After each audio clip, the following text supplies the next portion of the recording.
Hey y'all, my name is Mike Vaughn.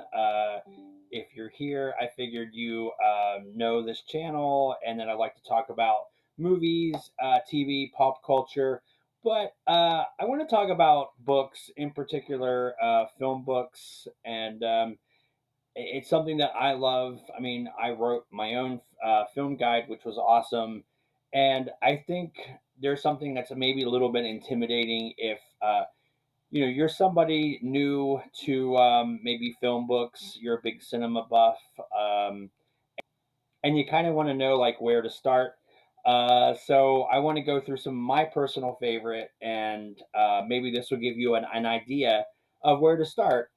Also, this one's going to be a little bit more informal, a little bit more just off the cuff.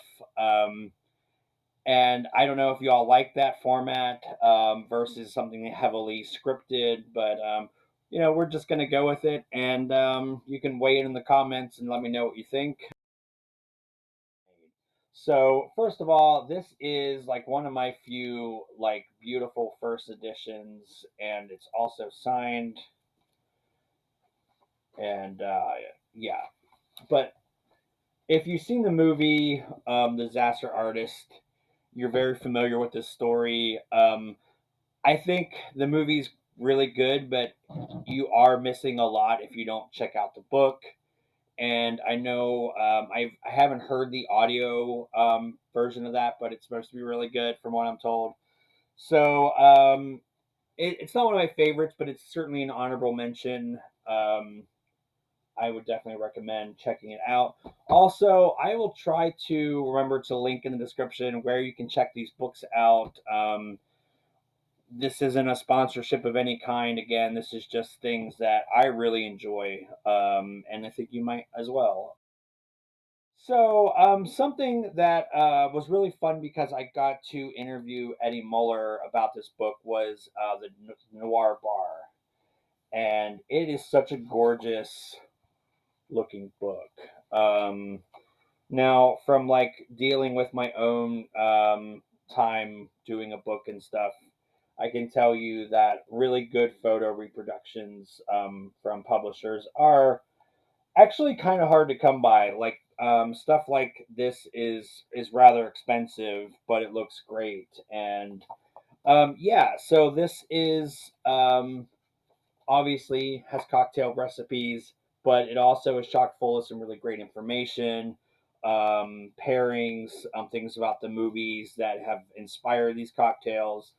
Again, just to show off some more of these, like the inside of it. And yeah, and just, again, a side note, Eddie Muller is like one of the nicest people and I've talked to. He is such a sweetheart, and yeah, I really like anytime he comes out with something new. So another author that I really like, I have multiple books from this guy, Gregory William Ment or Mink. I'm sorry.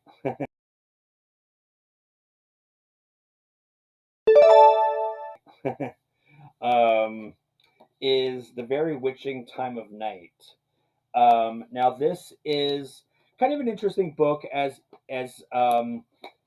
they're a sort of collection of maybe articles that didn't really fit a like one particular thing didn't really fit an entire book, but they were really still very interesting. So he wanted to just combine that into one kind of collection. And he does have a sequel to this out. I don't know if it's out already, but I should again check that out and see if I can put that in the description as well. But that's definitely one that I really want to get. But yeah, it's very fascinating. This is from McFarland Press. They're a really good outfit. Here is an example of like the inside. And yeah, if you dig classic horror movies, it's a really good book to have. If you're even kind of new to maybe stuff that's classic horror, but just slightly outside of like the universal, really well known monster movies, I think this is a really good starter place. So now I'm really getting into stuff that I think is almost like essential for film fans to have. And this is the legendary book Midnight Movies, and it's so great. It really is essential. It's something that helped me kind of discover uh, the kind of works of like Kenneth Anger, and um, if you're kind of new to like John Waters, but there's things about like George Romero, and I think maybe a lot of this stuff is not as groundbreaking, but this book really was so important when it came out, and yeah, it's just one of those. I think everybody, every big film buff should own, especially if you like cult cinema. Um, so now we're getting to the final two books, and these are like the absolute favorite. So the runner up for that, and these are both by the same author, is The Dark Side of Genius, The Life of Alfred Hitchcock. And so it's a huge book. It's very intimidating, but I'm telling you, this is if you want a biography on Hitchcock that is so comprehensive, and I don't know, I think it's just the clearest picture of Alfred Hitchcock that you're ever going to get. There's other biographies on Hitchcock, of course, but I think this is the greatest. I don't know how you beat this. Yeah, it was published in the early '80s, but what I'm driving at here is the research was done at a time when a lot of people that worked with Hitchcock were alive, and were able to sort of tell their story about what it was like to work with Hitchcock. But like the research that goes into a book like this is staggering. Like I don't know, I'm just in awe of it. I think it's really great. The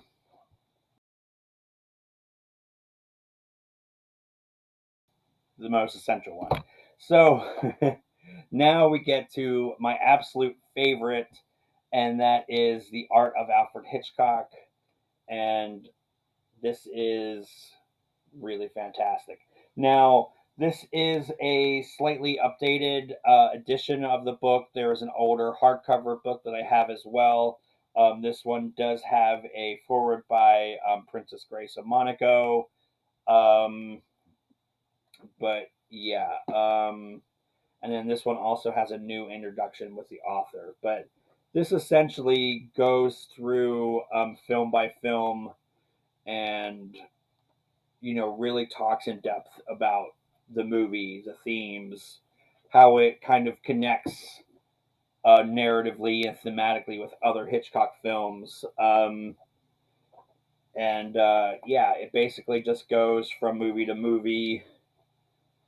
And I love this with the pull quote from Alfred Hitchcock himself. And that's all you really need to know, right? Like the director himself endorsed it, and yeah, I don't know. I just it's so amazing. I like my this was my second copy of this because I literally read it to pieces. And that's all you need to know. I don't know, and it's cool because I've read it front from cover,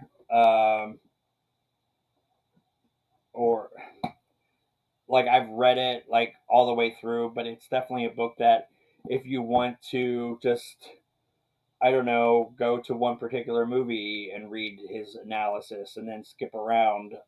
That's kind of fun as well. It's not as intimidating to like sit down and like plow through something like this. And I'm a very slow reader, right? Like I like to just take my time, really absorb the material. So like a book like this took me all summer to read, but again, it's more of a leisurely I don't speed read. I just like to really take my time and relax with it.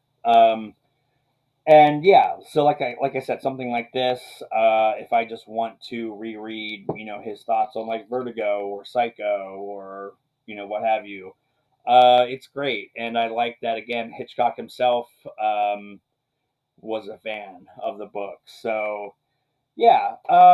I hope y'all like this. Like I said, it's a little bit different from what I normally do. I don't normally also do a lot of like on camera stuff. And I don't know if this is gonna do very well, but if it does, I will be happy to kind of share some of my other favorite books, film books, and yeah, I don't know. I just think that it's such a wide area that it's kind of again, like I said, it feels intimidating jumping into um, like any particular area on film studies, but I think these are a really good cross section.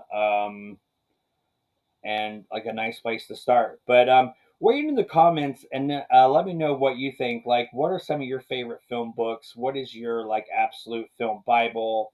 Um, I know there is some like blind spots, but I've been trying to fill in some like really important books on, particularly in the horror genre, and particularly written by women and like the LGBTQ community. Um, and if you want me to highlight those books, maybe in a whole standalone video, I'd be happy to do that as well. So chime into the comments. And again, I hope you like this, and I will see you in the next video.